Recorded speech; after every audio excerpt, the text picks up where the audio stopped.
RCF.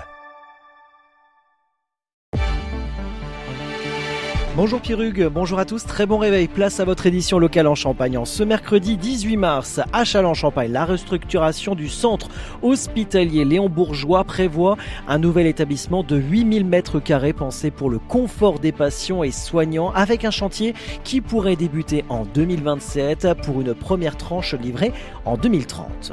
Dans le diocèse de Troyes, Monseigneur Alexandre Joly crée une assemblée missionnaire diocésaine pour soutenir l'élan missionnaire découverte dans ce journal. Mais tout d'abord, un point rapide sur la météo près de chez vous. En Champagne, selon Météo France, un temps calme, ensoleillé, mais frais, surtout ce matin. Des températures comprises entre 2 et 4 degrés. 2 degrés du côté de Fère-Champenoise, 3 degrés à Sainte-Menou, 4 degrés à Arcis-sur-Aube et jusqu'à 14 degrés prévus pour les maximales, avec un temps très ensoleillé. RCF Cœur de Champagne, le journal Christopher Fausten. À noter également dans votre météo de fortes rafales de vent. J'ai oublié des rafales venant de l'est allant jusqu'à 50 km/h par endroit. Avant de développer ces titres, à Vitry-le-François, le président du conseil départemental de la Marne, Jean-Marc Rose, réagit à la fusion des listes de Cyril Triolet et du maire sortant Jean-Pierre Bouquet pour le second tour des municipales. Il dénonce une alliance de circonstances et appelle les électeurs à privilégier la cohérence et les convictions. Selon lui, Sébastien Mirgaudin reste le seul candidat fidèle à ses engagements et porteur d'un projet structuré pour la ville. À Châlons-en-Champagne, le projet de restructuration du centre hospitalier Léon Bourgeois avance. Présenté ce mercredi 11 mars en conférence de presse, il s'inscrit dans un contexte de débat local entre les deux tours des élections municipales. Un projet d'envergure confié au cabinet parisien Michel Raymond et associé à l'agence lilloise Walt. Une première phase estimée à 40 millions d'euros, dont 30 millions financés par l'agence régionale de santé. Le futur bâtiment, dont le chantier pourrait débuter courant 2027, s'étendra sur près de 8000 m² et comptera 3 niveaux. Un projet pensé pour améliorer l'accueil et le confort des patients et soignants, comme nous l'explique Alexis Peyer du cabinet Michel Raymond et associés. C'est un nouveau bâtiment au cœur du centre hospitalier de Châlons et c'est une nouvelle pièce maîtresse. Comme dans un échiquier, il y a une pièce maîtresse. Là, on a la chance d'en fabriquer une. Et cette pièce, elle est fabriquée de 3 fonctions importantes. Un rez-de-chaussée, un premier étage et un deuxième étage qui sont très différents. Le rez-de-chaussée, c'est l'accueil des gens dans ce qu'on appelle les nouveaux hôpitaux de jour de chirurgie. Et il y a aussi là une réanimation. Le premier étage, alors là c'est complètement différent. C'est comme une grande machine. C'est le plateau technique. Donc là on opère en endoscopie, en chirurgie classique ou voire même de la césarienne. C'est le cœur de l'hôpital aujourd'hui. Et enfin le deuxième niveau, c'est plus simplement 2 services d'hospitalisation. Et donc les 3 combinés l'un sur l'autre, on a vraiment un hôpital qui est constitué de 3 couches très distinctes, très diversifiées, ce qui est hyper challengeant pour nous, c'est enthousiasmant parce que c'est pas tout le temps la même chose. Et donc on a là un jeu à 3 parties comme vous l'avez dit, et nous on l'a reconstruit en fait dans un volume avec un socle transparent, un volume blanc qui est celui du bloc opératoire qui flotte au-dessus avec un revêtement en bardage minéral vernissé, un peu scintillant et qui va prendre la lumière, et puis enfin un couronnement de chambres qui elles ont chacune une belle fenêtre. Et donc là on a cette image classique du bâtiment,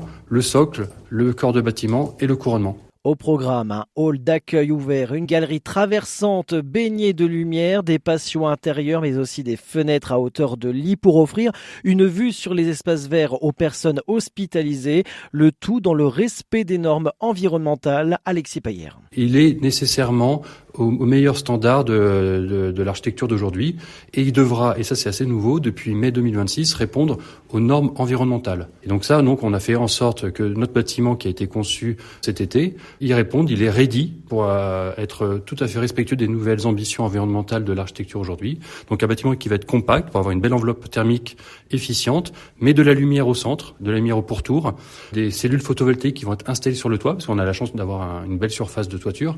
Et donc ce bâtiment, déjà il va être tout à fait au moment de sa livraison, au meilleur endroit du respect de ce qu'est un bâtiment aujourd'hui dans la ville. Des propos recueillis par RCF Cœur de Champagne. Si le calendrier est tenu, la première tranche pourrait être livrée à l'horizon 2030. La seconde phase du chantier, estimée à 26 millions d'euros, interviendra dans un second temps. Un nouveau pas pour la mission dans le diocèse de Troyes. Par décret, Monseigneur Alexandre Joly institue une assemblée missionnaire diocésaine, un organe de discernement au service de l'élan missionnaire diocésain. Au micro de RCF Cœur de Champagne, l'évêque Aubois explique le pourquoi de cette initiative et comment cette assemblée va se construire. Alors, ça faisait longtemps que je souhaitais créer ce mode en fait de travail ensemble, de porter ensemble la vie de l'Église. Alors, en reprenant un adage très ancien, on dit que ce qui concerne tous doit être examiné par tous et approuvé par tous. Et je pense que dans une église, à l'échelle d'un diocèse, c'est important que un nombre suffisamment conséquent de personnes et de personnes très différentes, avec des appartenances ecclésiales différentes, des sensibilités différentes, des âges différents, des hommes, des femmes, puissent contribuer à la réflexion pour la vie diocésaine, donner des points de repère, qui est un peu d'aider au discernement, de se dire mais qu'est-ce que Dieu attend de nous aujourd'hui. Et donc c'est une assemblée qui va réunir environ 80 personnes, qui se réunira tous les ans, une assemblée qui sera préparée en amont de plusieurs manières et qui permettra à une assemblée donc de 80-100 personnes de travailler un sujet, de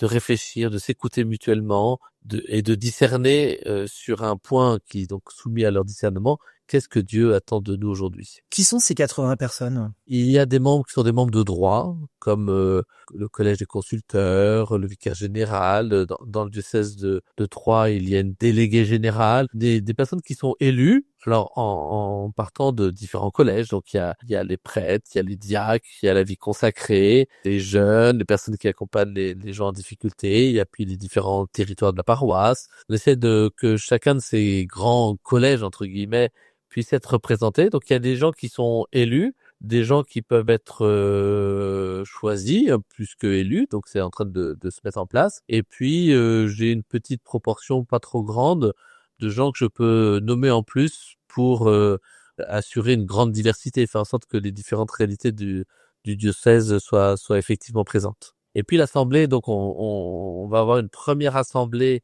au mois de mai, qui sera plutôt une assemblée pour se mettre en route, donc ce sera un peu plus réduite. Et l'année prochaine, il y aura une assemblée avec tout le processus de préparation qu'on envisage. Et dans le processus de préparation, moi, il me semblait important que le sujet que je vais soumettre aux membres de cette assemblée, il soit travaillé par des jeunes en amont. Donc on puisse écouter le regard posé par des jeunes, même s'il y a des jeunes qui feront partie de l'assemblée. Je pense qu'ils ont besoin aussi de se retrouver entre eux avec leur fraîcheur, avec leur vitalité, leur exigence.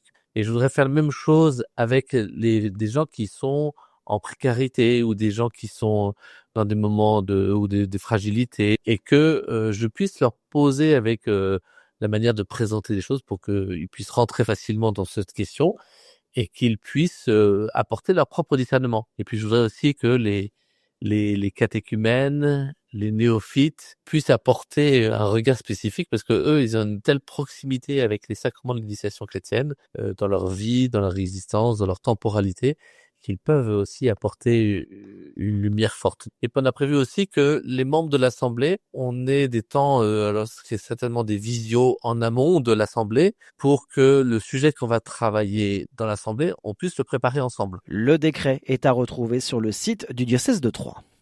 Et on termine avec le diocèse de Châlons, puisqu'une conférence intitulée « Le synode, c'est maintenant et après » se tiendra ce soir à l'église Sainte-Thérèse, une soirée de réflexion avec le journaliste René Poujol et en présence de l'évêque Monseigneur Franck Javary. Plus d'infos sur notre site rcf.fr et nos réseaux sociaux bien évidemment. Fin de ce journal, l'actualité en continu sur nos réseaux sociaux et notre site rcf.fr. Très bonne journée.